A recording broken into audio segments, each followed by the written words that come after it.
the ANZAC legacy and the shadow of power. In the early 20th century, young Australians and New Zealanders, ANZACs, were sent to fight in wars far from home. Gallipoli in 1915 became a crucible. There, amid the blood and dust, the ANZAC spirit was born: courage, mateship, and a belief in fighting for something greater: freedom, dignity, self-determination. This spirit was sacred, and its echo shaped Australia's national identity. Fast forward to 1972, when Gough Whitlam swept into power with a bold vision for an independent, progressive Australia.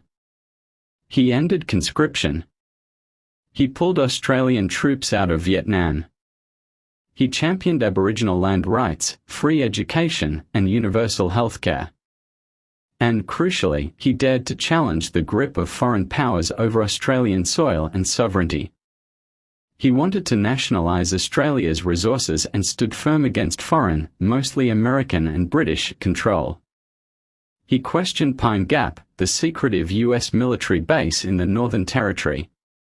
He was said to be days away from reviewing its lease when things came to a head. Then, in 1975, the unthinkable happened. Governor-General Sir John Kerr, the Queen's man in Canberra, dismissed Whitlam.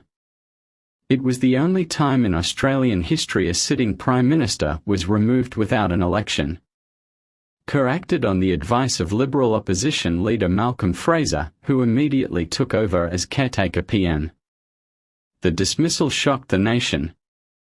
It felt like a coup, wrapped in legal formalities but smelling of something darker. Over the years, evidence emerged: CIA interest in Whitlam, fears he might shut down Pine Gap, and US concerns over losing a critical foothold in the Asia-Pacific. Former CIA officer Victor Mocchetti even stated, "The CIA had something to do with it. Whitlam was a problem. We had to get rid of him." Whether it was a coordinated foreign-backed coup or a collision of old empire protocols and new democratic aspirations, something changed that day.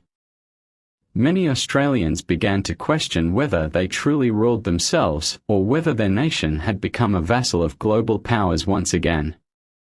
And so the ANZAC legend, built on the ideal of self-sacrifice for freedom, was shadowed by the quiet erasure of that freedom. Not by bayonets or bombs, but by backroom deals, secrecy, and power games. Today, some say Australia still wears a velvet collar, loyal to the Crown, aligned with the US, with foreign corporations digging up its land and data harvested under foreign agreements. And the question remains, did the ANZACs fight for our freedom, only for it to be signed away in boardrooms and embassies? Or is the spirit of resistance still alive, waiting to wake up?